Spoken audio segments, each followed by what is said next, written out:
In this video, I will show you how I process fresh ginger in my kitchen for storage, from peeling to chopping and grating with a box grater or with a microplane. Then I'll show you how I efficiently store ginger in the freezer. After that, I will take you to my greenhouse and show you how I grow and harvest fresh ginger.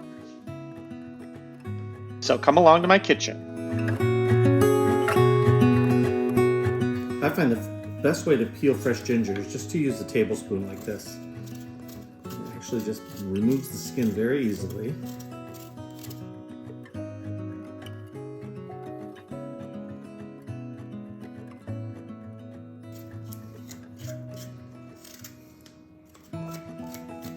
And then when you get to a crevice like this, just take a paring knife.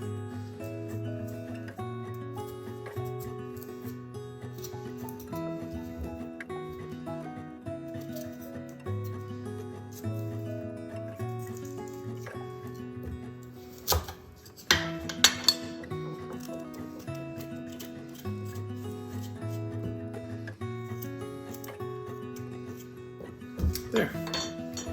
Freshly peeled ginger. Once the ginger is peeled, there's a couple ways of processing it. You can just take a knife, cut it into thin slices.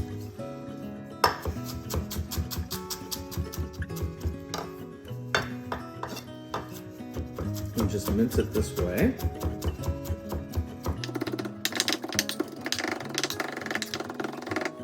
You can use a box grater.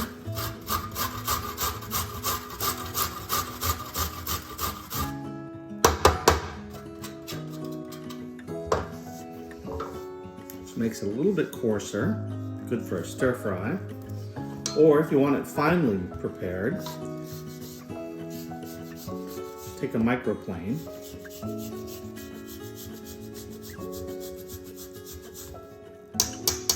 And it really finely minces it.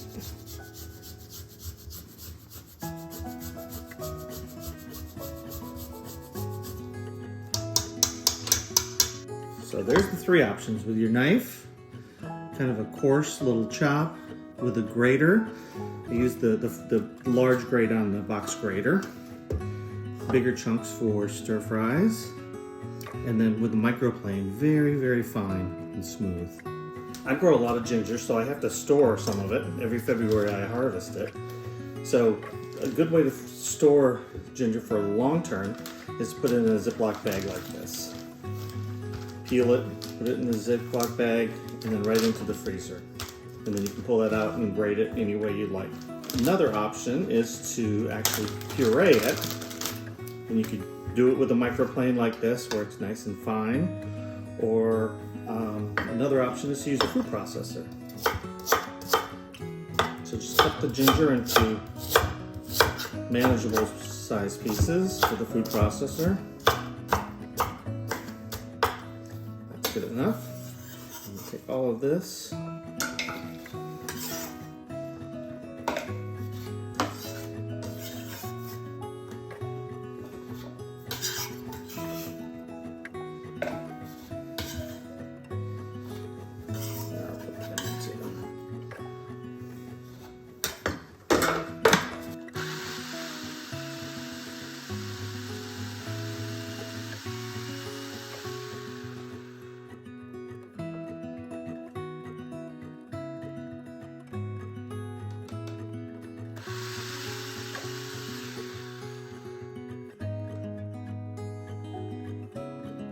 Process that until it's finely minced.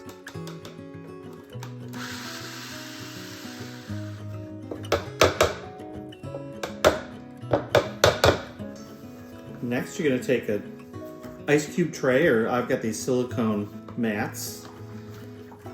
Any shape works. These are kind of an oblong oval shape.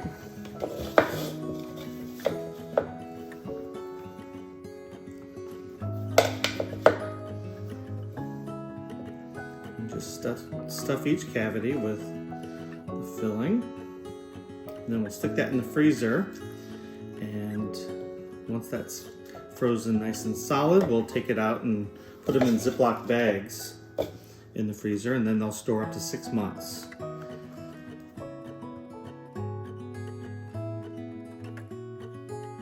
When you have a recipe that calls for fresh ginger, you can just open the Ziploc bag out of your freezer, pull out a cube, and either throw it into a soup or thaw it and use it in a stir fry. Now I'll just pop that in the freezer and let it freeze for a few hours. So here's the ginger in the silicone molds right out of the freezer. And you just want to unmold them. And like I said, you can use any type of mold. The silicone works really well, but an ice cube tray works great. You can just pop them out and you have little rectangular cubes. But I like these. These are a nice size for me for stir fries. And just take a Ziploc bag and just pop them in there. And then pop that in the freezer. Get as much air out of it as you can, and that'll keep up to 6 months in the freezer. And you'll have good quality ginger to use in all of your recipes.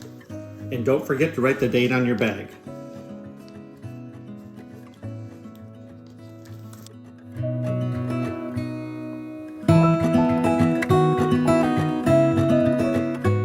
Okay, so it's late February, and I'm about to do my annual ginger harvest.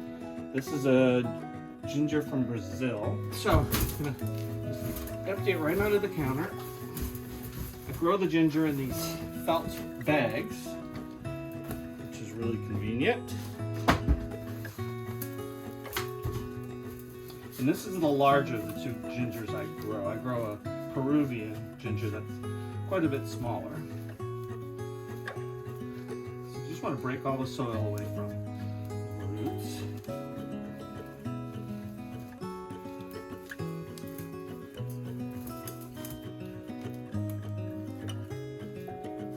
So there you can see what one of the pieces grew into that.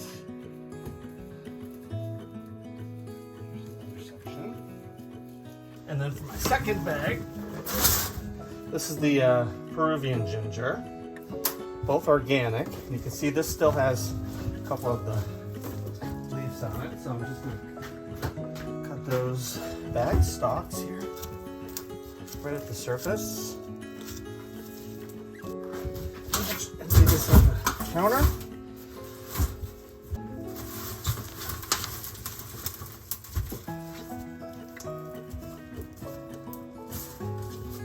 Feels like this is going to have a little more yield than the other one this year. So I've got a bucket of water here. I'm just going to take ginger and clean it up,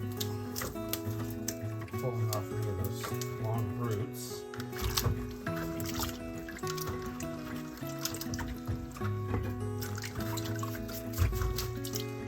And brush away some of that excess dirt.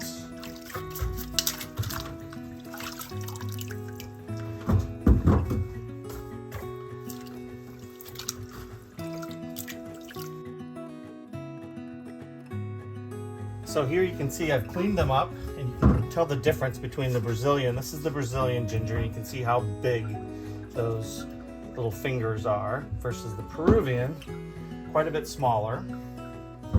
So let me show you what happened here. So this is see the darker piece here. That's the piece that I originally planted. And what grew off of that, it grew this way, and there was another piece over this way, and it grew this way. Those are the stems going up for the leaves, and then the roots came down this way. So I can break this up and plant all those little nodes on there will all grow into new stems. So I can take this and maybe break it into pieces about that size to plant. So I'll do that with some of it. You can see here again, the dark side here, the dark piece is what I originally planted, and then what grew off of that was all the new stuff here. And same over on the Brazilian ginger, you can see these darker pieces, those are the original pieces, and then all this is new growth off of these original pieces. So now I'll just decide which ones I'll put enough aside to plant, and I'll get those planted right now for next year. And then the rest of it I'll take home and process it, put some in the refrigerator and some in the freezer. These are the pieces of Peruvian ginger I reserved for planting. And these are the larger Brazilian pieces I have reserved for planting. Each type of ginger yielded about 2 pounds of usable ginger after I reserved the pieces for planting. This is the total production of the Peruvian ginger from this single grow bag, and the total production of the Brazilian ginger from a single grow bag. In the black tray on the top are the pieces of both types of ginger that I will plant for next year's harvest, and on the countertop is the 4 pounds of combined ginger that I will take home to my kitchen and process. Hopefully you enjoyed this video and are inspired to recreate it at home. Make sure you hit the subscribe button below, and I would appreciate a thumbs up if you liked it. Comment below if you have any suggestions or requests for future videos. Check out my website at chefmichaelsalmon.com for recipes, my online store with links to my favorite tools and ingredients, and information on my 2 cookbooks.